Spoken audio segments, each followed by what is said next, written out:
Hi, it's Carrie again with another episode of Garden Side Chat. Hello.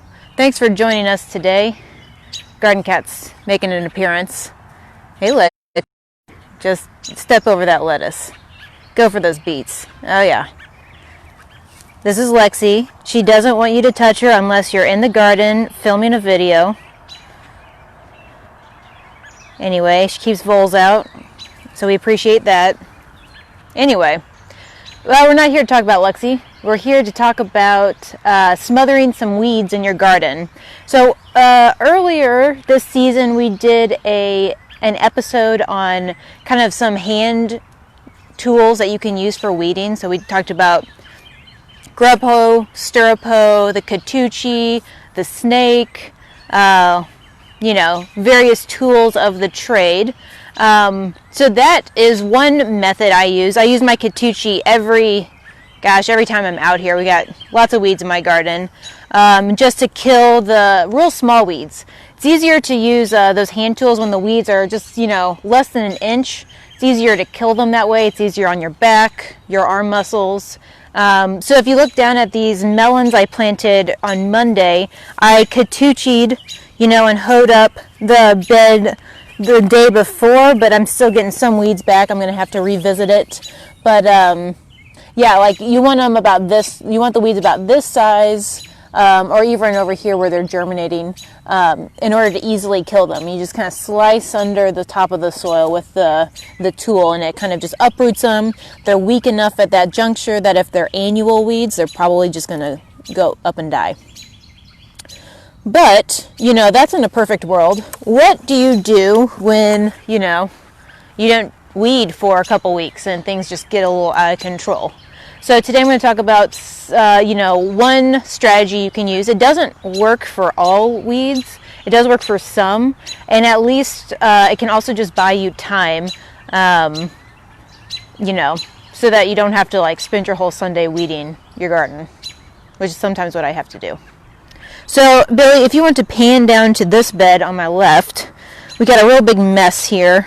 So this is mostly an annual weed called Asiatic dayflower or daylily. Can't remember exactly, but it has these nice little tiny blue flowers that are really quite pretty. But you can see what it does if you just kind of let it go unfettered. And this is actually my biggest weed in the garden. It's pretty pernicious. I find that I have to weed it out every time I'm in my garden, I spend time weeding. Now this is it gets a lot bigger. It gets, very tall. It's kind of leggy, doesn't really vine, but it's kind of sprawly. But this would be definitely still in the realm of using like a grub hoe. Probably too big and too thick for a stirrup hoe. I've got some cardboard here too. That's, a whole nother story. So I'm going to just smother it with this cardboard here. While the cardboard smothers it, while I lay on the cardboard on top of it, until the cardboard breaks down, the Asiatic dayflower is not strong enough to burst through the so it will just kind of smother what's existing as it decomposes and gets softer. The new Asiatic dayflowers might germinate and start growing through, but at least it's going to buy me lots of time, if not kill it outright. So it's a pretty simple process. So I did put this kind of decomposed piece of cardboard down last weekend when I was getting this bed ready for my melons. So you can see how these have already started to yellow and they got real soft. So they're starting to die, and that's just been less than a week. So then I've got these big pieces of cardboard. Honestly, I have found recently that bike straps have great boxes, because bikes come in boxes and the boxes are nice and big. I got this box just from the street. But anyway, big boxes are easier, I find. And then this has been rained on several times, so it's really nice and soft, which is really nice because it's a little more malleable than if it's totally dry. So here we go.